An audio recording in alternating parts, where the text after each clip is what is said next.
que era um cientista do exército americano, e eu falei, por que não seguir o caminho dele, talvez indo para o exército, eu possa um dia projetar foguetes, né, e ir ao espaço.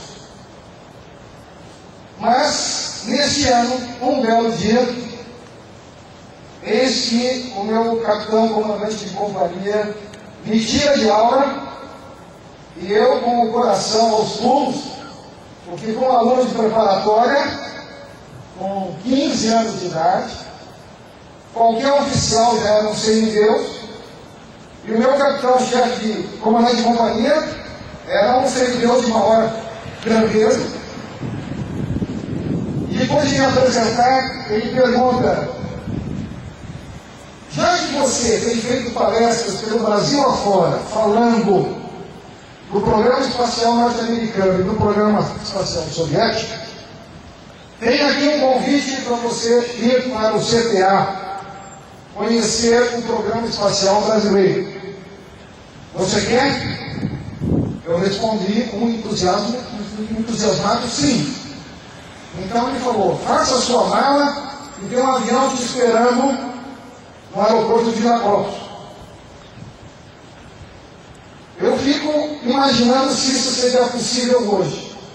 Retirar de uma escola preparatória por uma semana inteira, durante o ano letivo, um aluno para trazer por uma outra unidade militar, de uma outra força, claramente num processo de atração.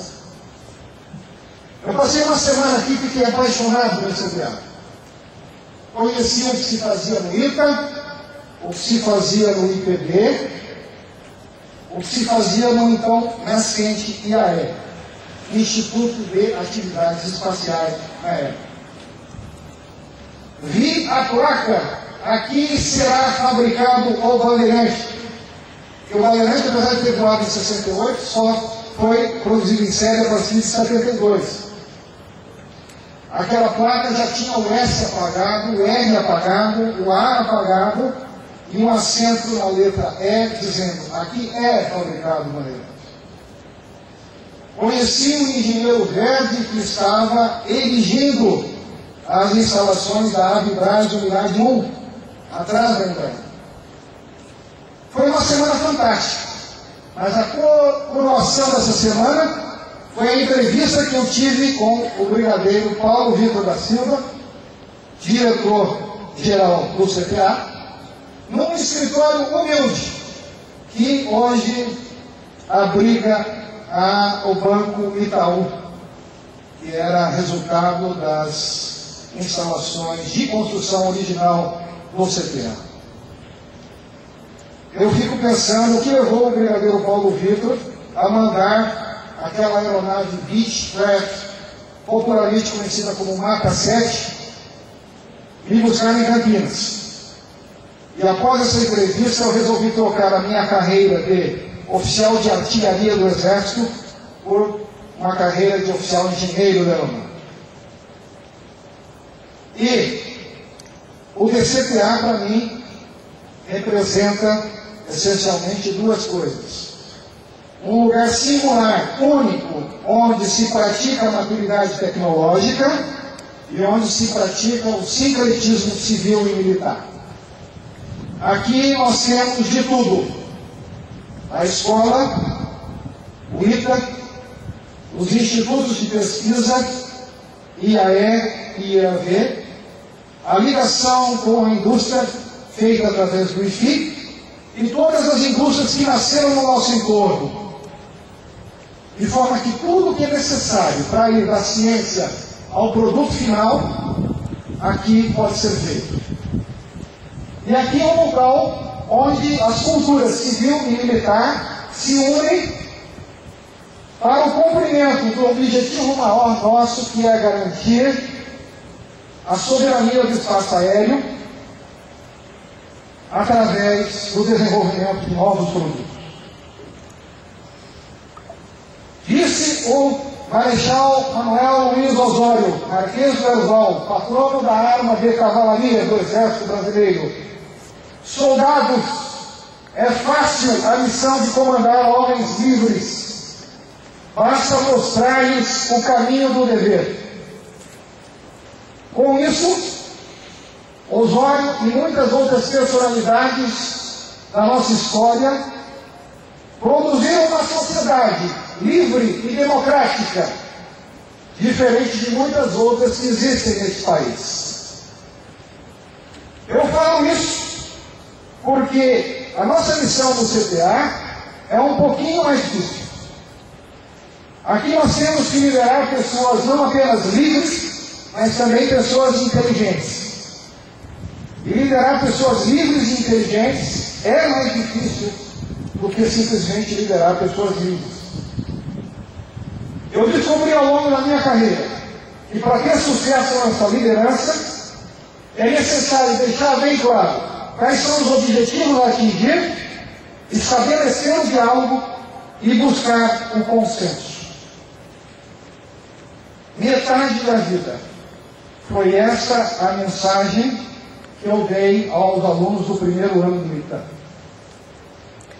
Realmente eu me sinto como tendo chegado apenas na metade. E digo que a segunda metade será melhor do que a primeira. Porque a primeira metade foi cheia de indecisões, ansiedades, preparo. E neste momento eu tenho uma vida estabilizada, sem grandes decisões a tomar, e estou preparado. E quero muito ainda devolver ao povo brasileiro. Espero que mais 40 anos, pelo menos, tenham à minha frente. E que eu possa, com a graça de Deus, ser um ser produtivo, pelo menos até os 95. E aí eu irei realmente me aposentar e escrever as minhas memórias.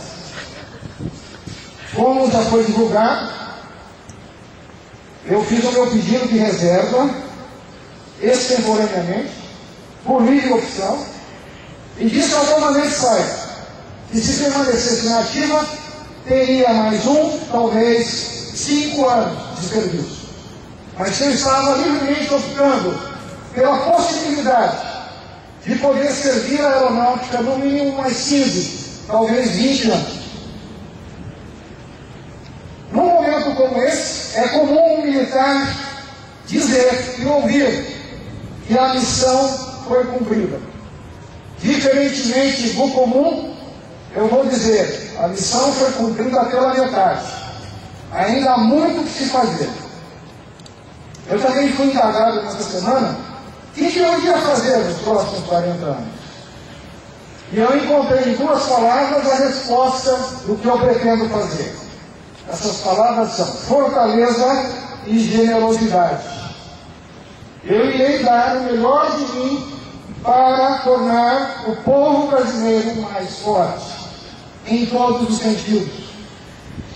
E que dessa fortaleza surja a possibilidade de nós jamais sermos atacados, e que dessa fortaleza surja a generosidade, para que a gente possa ajudar outros povos a também crescerem em suas forças. Se eu fosse nominar aqui todas aquelas pessoas que eu tivesse que agradecer, o tempo seria muito curto. Por isso, eu vou, nessa despedida, agradecer a apenas 2 pessoas. E espero que todas as demais se sintam agradecidas. Vou agradecer ao meu primeiro e ao meu último chefe. Ao capitão de artilharia Gouveia, que era o chefe, o comandante da 3ª Companhia de Alunos, a Pantera, da Escola Preparatória de Aviação do Exército. E ao excelentíssimo senhor Tenente Brigadeiro Ailton dos Santos Poma, meu último chefe na ativa. Os senhores, com as suas orientações, com os seus conselhos de pessoas mais experientes, permitiram me fazer crescer. E eu não tenho mais palavras e agradecer por tudo isso.